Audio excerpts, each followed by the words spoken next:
Prime Minister Tariq Rahman to leave for Malaysia tomorrow. During his visit to Malaysia and China, 13 MOUs and 2 agreements are expected to be signed, says the Foreign Secretary. Jorgacha Government Primary School clinched the title in the girls category of the Primary School Go Cup football, while Dari Almia Government Primary School won in the boys category.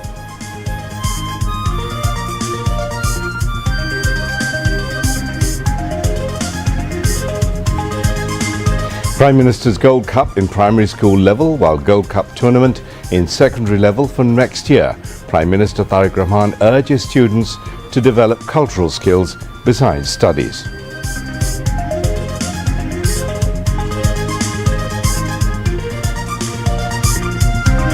Documents related to the cases have been sent to the UAE to facilitate the return of arrested former IGP Benazir Ahmed, says the Home Minister. Debaters are among the greatest assets of civilization. Information Minister urges debaters and organisers to come forward and help resolve problems through effective debate.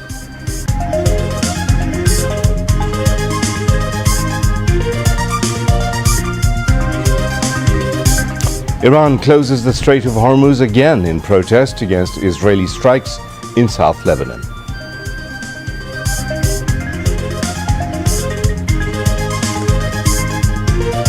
And Brazil defeat Haiti 3-0 in the FIFA World Cup. USA enters the knockout stage, beating Australia 2-0, while Morocco secures a victory over Scotland. Assalamu alaikum and welcome to News at 10. I'm Mahmoud Rahman. We just heard the headlines. Let's move on now to the details. Bangladesh and China are expected to sign 15 to 17 bilateral instruments during Prime Minister Tariq Rahman's upcoming visit to China, with discussions on the long-awaited Teesta project. Foreign Secretary Asad Alam-Siam disclosed the information at a media briefing at the Foreign Ministry today, ahead of the Prime Minister's two-nation visit, Malaysia and China, beginning tomorrow. He said the two countries, Bangladesh and China, are expected to sign 15 to 17 bilateral instruments, including 13 memorandums of understanding, 2 agreements, 1 action plan and 1 protocol. Prime Minister Tariq Rahman is scheduled to leave for Kuala Lumpur tomorrow afternoon at the invitation of Malaysian Prime Minister Anwar Ibrahim, before travelling to China on Monday afternoon at the invitation of Chinese Premier Li Qiang. This is the first overseas visit by the Prime Minister since the government assumed office in February this year. The Foreign Secretary said that the visits are being viewed as a major diplomatic initiative aimed at strengthening Bangladesh's economic partnerships, attracting foreign investment and enhancing regional connectivity. On June the 25th, Prime Minister Tariq Rahman is scheduled to hold bilateral talks with Chinese Premier Li Qiang. He will also meet Chinese President Xi Jinping on June the 26th as part of his official visit. The Prime Minister is expected to return home on Friday night. Prime Minister Tariq Rahman has assured investors of full government support for revival of the closed and loss-making state-owned factories.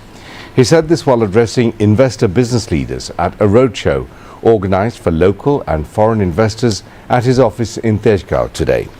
Industries, Textiles and Jute Ministries and Bangladesh Investment Development Authority, BIDA, jointly organised the event to attract investment for revival of the non-performing and closed factories. Speaking on the occasion, Tariq Rahman said primary responsibility of a political government is to remove obstacles and create pathways to overcome the challenges. However, he said the government alone cannot accomplish this task. There are problems and there are challenges, but we have also realized that if we can all work together, we can overcome these difficulties. During the event, detailed information on 44 factories was presented before the business leaders and investors.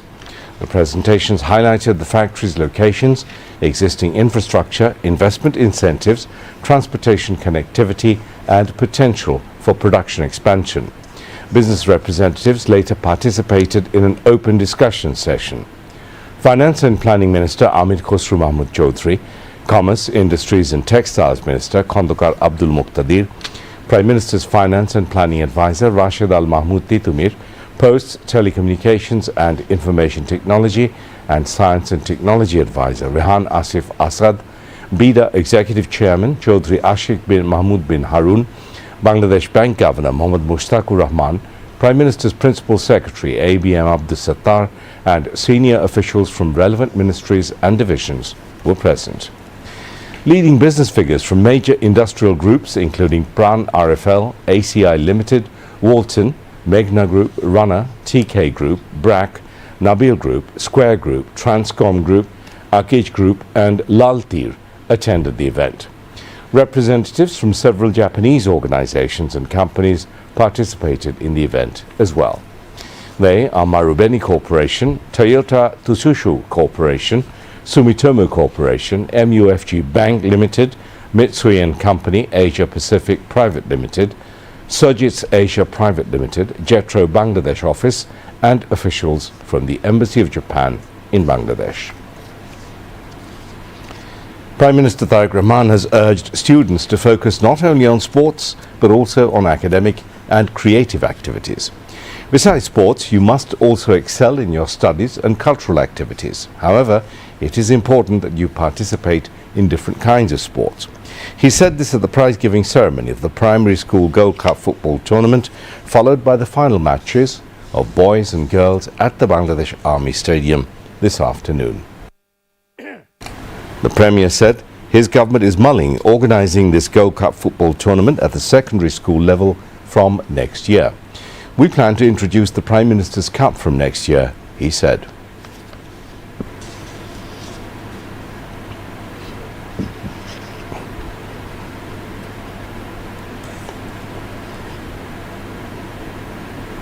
আমি চাই শুধু primary school না এই একই games আমরা সেকেন্ডারিতেও শুরু করব এবং ইনশাআল্লাহ এই বছর সেকেন্ডারি থেকে এবং আগামী বছর প্রাইমারি থেকে আমরা প্রাইম মিনিস্টার্স কাপ ইন্ট্রোডিউস করব। কাজেই তোমাদেরকে এখন প্রিপেয়ার্ড হতে হবে, ওয়েল প্রিপেয়ার্ড হতে হবে তোমাদেরকে। গত 1.5 মাস ধরে আমাদের ছোট বন্ধুরা 22 লক্ষ ছোট বন্ধু যে সারা বাংলাদেশে এই যে এই কাপটা খেলেছে, এইটা কতগুলো ইভেন্ট হয়েছে আপনাদের ধারণা আছে? 1,23,000 ইভেন্ট খেলেছে। বর্তমান এই যে কর্তৃপক্ষ যারা অ্যারেঞ্জ করেছে ওনাদেরকে আমি বলবো যে আপনারা গিনিস বুকের সাথে যোগাযোগ করেন যাতে আমাদের এই কথাগুলো, আমাদের এই ঘটনাগুলো যাতে তারা গিনিস বুকে দিতে পারে। তোমরা যারা আজকে এখানে খেলেছো, তোমরা যারা আজকে গ্যালারিতে আছো, আমি জানি তোমাদের মধ্যে অনেকে আছে যারা যেমন খেলতে পারো, যেমন পড়ালেখা করতে পারো, একই সাথে তোমাদের অন্য কোয়ালিটিসও আছে। যেমন কেউ ভালো গান গাইতে পারো অথবা গান গাবার ইচ্ছা আছে, কেউ ভালো বাজনা বাজাতে পারো, কেউ ভালো কবিতা আবৃত্তি করতে পারো, কেউ ভালো কোরআন কেরাত প্রতিযোগিতা করতে পারো। তোমরা হচ্ছে বাংলাদেশের ভবিষ্যৎ। আমি চাই তোমরা বাংলাদেশের, তোমরা যারা ভবিষ্যৎ, তোমাদের যত বন্ধু আছে তোমরা সবাই শুধু খেলাধুলা না, খেলাধুলার পাশাপাশি পড়ালেখা বলো, কালচার বলো, সব কিছুতে তোমাদেরকে পারদর্শী হতে হবে। পারবে? তোমরা যদি সব কিছুতে নিজেদেরকে পারদর্শী করতে পারো তাহলেই কিন্তু আমরা একটা সুন্দর বাংলাদেশ, একটা স্ট্রং বাংলাদেশ আমরা গড়ে তুলতে পারবো। Home Minister Salahuddin Ahmed, State Minister for Primary and Mass Education Bobby Hajjaj, State Minister for Information and Broadcasting Yasir Khan Chaudhry, Prime Minister's Primary and Mass Education Advisor Mahdi Amin and Members of Parliament spoke among others. The programme began with a display of documentary accompanied by patriotic songs. Students and spectators warmly welcomed the Prime Minister when he waved his hands to the crowd, went round the stadium, greeted the students and congratulated them. He then officially inaugurated the girls' final match by releasing balloons. Ministry of Primary and Mass Education organised the national event. In the girls' final, Jorgacha United Government Primary School of Shatia Upazila Pabna became champions by defeating Achargao Government Primary School of Nandail Upazila Mymensingh by 4 goals to 2. In the boys' final, Dari Almia Government Primary School of Bakirganj Upazila Borishal became champion by defeating Dorirampur Model Government Primary School of Trishal 1 goal to 0. The Prime Minister handed over prize money and medals to the champion team, runners-up, best player and highest goal scorers. Referees were also honoured with awards.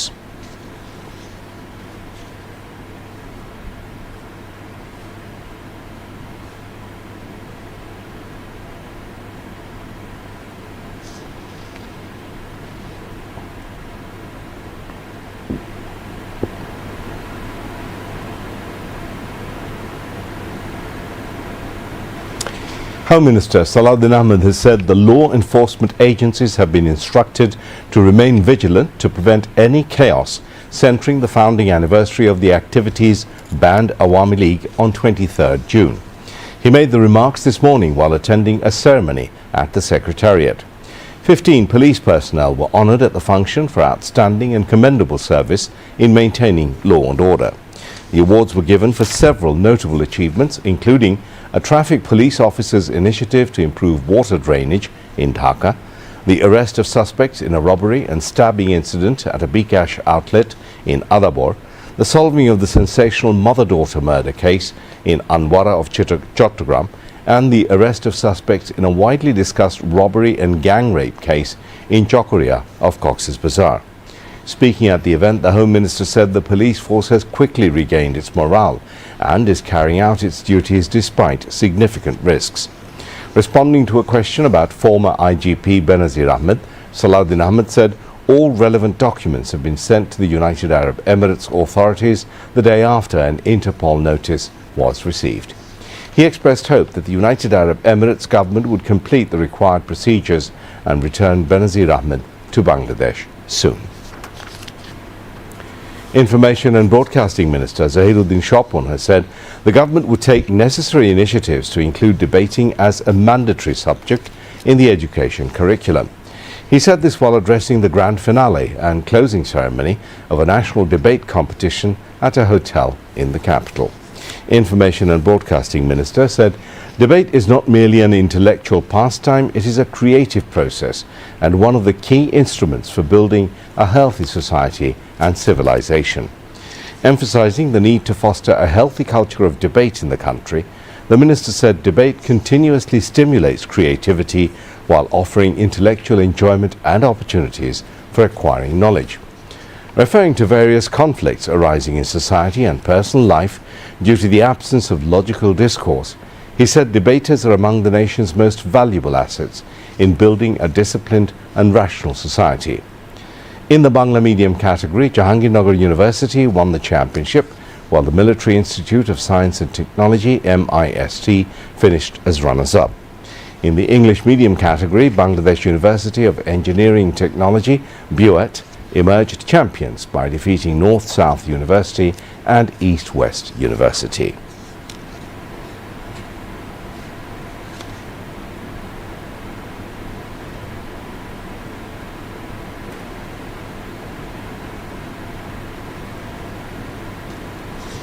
Education Minister ANM Ehsanul Haq Milon has said that there is no alternative to increasing investment in order to further advance the country's textile sector. At the same time, he stressed the need to increase the number of green textile factories and expand the use of artificial intelligence, AI, in production and research to keep pace with changing times. He made the remarks today at the 4th International Conference on Textile Science and Engineering held in Tejgaon, Dhaka. The event was chaired by Professor Dr. Julhasuddin, Vice-Chancellor of the Bangladesh University of Textiles, BUTEX. Among others, Professor Mamun Ahmed, Chairman of the University Grants Commission of Bangladesh, also addressed the conference. The Education Minister said that the quality and potential of the jute sector have suffered due to a decline in research activities in the field. Therefore, he emphasized that renewed importance must be given to research in the jute sector. Concern is growing over Aedes mosquito-borne dengue amid an ongoing outbreak of measles. Despite various programs and the use of modern technologies, Aedes mosquitoes have not yet been brought under control. Experts say that although conventional crash programs have been launched, they are not sufficient for mosquito eradication. They warn that the dengue situation could become severe alongside the measles outbreak. There is also a risk of death for people infected with dengue for a second time. According to data from the Directorate General of Health Services, the number of dengue patients has already started to increase. The monsoon season provides ideal conditions for the breeding of Aedes mosquitoes, the carrier of dengue. A recent survey conducted by the Dhaka South City Corporation found that in 63 out of its 75 wards, the density of Aedes mosquitoes was significantly higher than the prescribed index level. A total of 28 wards have been identified as high-risk areas. Entomologists say that if mosquito control activities are not intensified immediately, the dengue situation could worsen from July onwards. They stress that mosquito eradication through science-based methods is essential for preventing dengue. Meanwhile, physicians noted that although the Dhaka South City Corporation and the Dhaka North City Corporation have launched crash programs to eliminate mosquitoes, those measures are still insufficient. They emphasize the need to ensure dengue testing facilities in all districts. Since the beginning of this year, around 4,000 people have been infected with dengue, while at least 6 people died of the disease. Now, international news.